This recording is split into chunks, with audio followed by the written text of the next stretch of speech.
السلام علیکم ورحمۃ اللہ وبرکاتہ۔ دوستو آئیے آج میں آپ کو دو دوستوں کی بڑی نصیحت آموز کہانی سنانے جا رہا ہوں۔ ایک مدت کے بعد دو دوست ملے، ایک دوسرے سے گلے ملے اور اس کے بعد ملاقات کا دور شروع ہوا۔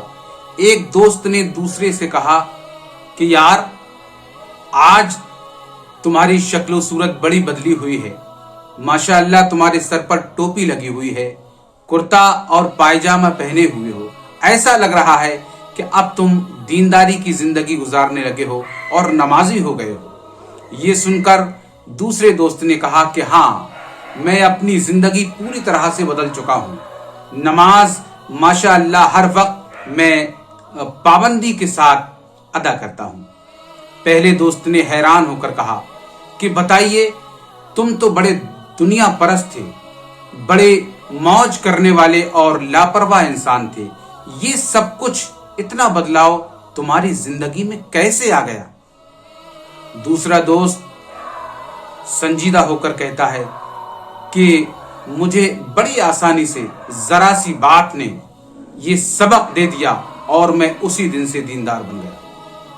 پہلے دوست نے پھر اس سے کہا کہ بتاؤ وہ کون سی اتنی آسان بات ہے جس نے تمہاری زندگی کو بدل کے رکھ دیا، وہ بات مجھے بھی بتا دو تاکہ میں بھی اپنی زندگی کو دیندار زندگی بنانے کی کوشش کروں۔ دوسرے دوست نے کہا بڑی آسان بات تھی، چھوٹی سی بات تھی، میں ایک دن ایک اسکول کے کلاس میں بیٹھا ہوا تھا، اس کلاس میں چھوٹے چھوٹے بچے بیٹھے تھے، ٹیچر آئے، اس دن کا موضوع دینی معلومات تھا، دینیات تھا۔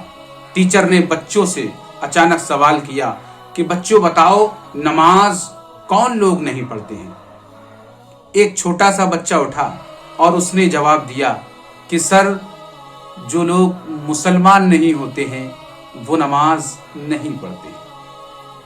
کچھ دیر بعد دوسرا بچہ اٹھا اور اس نے بڑی معصومیت سے کہا کہ سر، جو لوگ نماز پڑھنا نہیں جانتے ہیں وہ لوگ نماز نہیں پڑھتے۔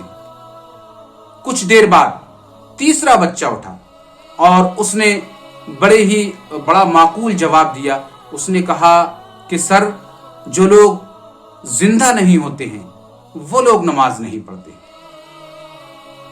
چوتھا بچہ کھڑا ہوتا ہے اور ایک جواب وہ اپنی طرف سے رکھتا ہے کہ سر، جو لوگ اللہ تبارک و تعالی سے نہیں ڈرتے ہیں وہ لوگ نماز نہیں پڑھتے ہیں۔ ان بچوں کا جواب میں سن رہا تھا اور ان جوابوں کو سن کر دم بخود رہ گیا، سوچنے لگا کہ میں ان بچوں کے بتائے ہوئے لوگوں میں سے کون سا شخص ہوں؟ کیا میں مسلمان نہیں ہوں؟ کیا میں نماز پڑھنا نہیں جانتا ہوں؟ کیا میں مر چکا ہوں؟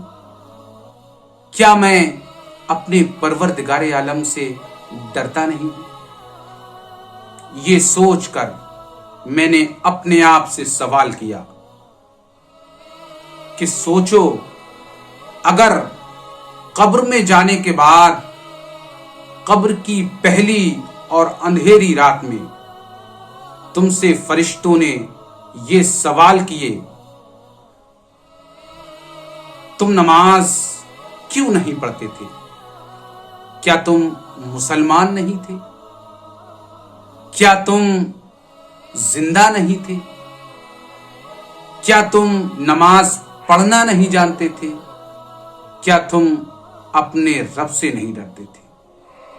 بس یہ خیال جیسے ہی میرے دل میں آیا، اسی دن اور اسی وقت سے میں نماز پڑھنے لگا اور نمازی بن گیا۔ کاش یہ بات سوچنے کی پروردگار عالم ہمیں اور آپ کو سبھی کو توفیق عطا فرمائے اور نمازی بنا دے۔